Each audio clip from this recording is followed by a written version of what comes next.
Hello EMS learners, आपका स्वागत है।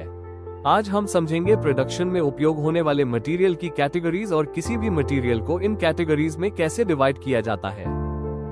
यह एक बहुत ही महत्वपूर्ण प्रश्न है मैन्युफैक्चरिंग और कॉस्टिंग सिस्टम्स में, जब हम बिल ऑफ मटेरियल (पीएफडी) या मटेरियल मास्टर को डिजाइन करते हैं। आइए इसे एक सरल तरीके से समझते हैं। मैन्युफैक्चरिंग सिस्टम में हर मटेरियल को उसके प्रोडक्शन प्रोसेस में रोल के आधार पर ग्रुप किया जाता है। मेन कैटेगरीज है finished goods, child parts, raw materials, consumable materials, packing materials. हर material production flow, inventory valuation और कॉस्टिंग को अलग अलग तरीके से प्रभावित करता है।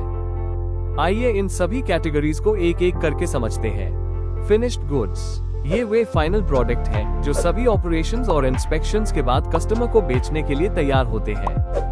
ये प्रोडक्शन प्रोसेस का आउटपुट है और किसी अन्य प्रोसेस में इनपुट के रूप में नहीं जाता। इन मटेरियल्स का सेल्स प्राइस होता है। ये सेल्स मॉड्यूल, डिस्पैच और इनवॉइसिंग में दिखाई देती है। आमतौर पर इनका कस्टमर प्रोडक्ट कोड होता है। इनका स्टॉक फिनिश्ड गुड्स स्टोर में रखा जाता है। चाइल्ड पार्ट, ये इंटरमीडिएट प्रोडक्ट है जो अपने आप में पूरा होते हैं लेकिन सीधे सेल के लिए नहीं होते और अन्य आइटम्स के मैन्युफैक्चरिंग में उपयोग किए जाते हैं।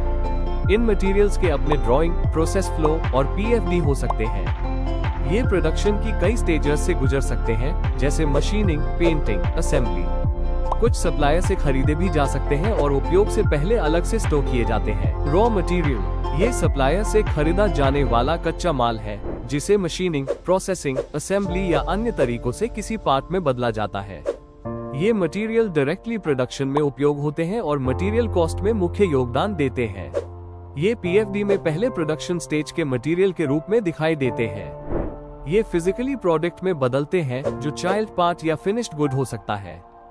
कंज्यूमेबल मटेरियल, ये मटेरियल प्रोडक्शन प्रोसेस में सहायक के रूप में उपयोग होते हैं और फाइनल प्रोडक्ट का हिस्सा नहीं बनते। ये मैन्युफैक्चरिंग, हैंडलिंग या मेंटेनेंस एक्टिविटीज में मदद करते हैं। कॉस्टिंग में ये मटेरियल इनडायरेक्ट मटेरियल कॉस्ट में योगदान देते हैं और इनके खर्चे आमतौर पर प्रोडक्शन ओवरहेड्स के तहत कॉस्टिंग शीट में रिकॉर्ड किए जाते हैं। डायरेक्ट मटेरियल्स की तरह इन्हें फिनिश्ड गुड्स की क्वांटिटी के अनुसार इशू नहीं किया जाता, बल्कि ये पैकिंग रिक्वायरमेंट्स या मल्टीपल फिनिश्ड प्रोडक्ट्स में कॉमन यूज के आधार पर इशू होते हैं। पैकिंग मटेरियल, ये मटेरियल डिस्पैच से पहले पैकिंग या फिनिश्ड गुड्स की प्रोटेक्शन के लिए उपयोग होते हैं। इनका यूज प्रोडक्शन फिनिश होने के बाद किया जाता है और डिलीवरी के लिए आवश्यक होते हैं। ये पर्टिकुलर फिनिश्ड गुड के पैकिंग के लिए अलग अलग हो सकते हैं। अब किसी भी मटेरियल को ग्रुप करने के लिए एक सरल डिसीजन लॉजिक है।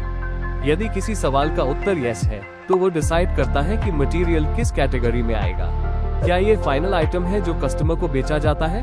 हाँ, ये फिनिश्ड गुड है। क्या ये किसी अन्य पार्ट को बनाने में इस्तेमाल होता है? हाँ, ये चाइल्ड पार्ट है। क्या ये सप्लाई से खरीदी गई बेसिक आइटम है और पहली प्रोसेस में सीधे प्रोडक्ट का हिस्सा बनती है? हाँ, ये रॉ मटेरियल है।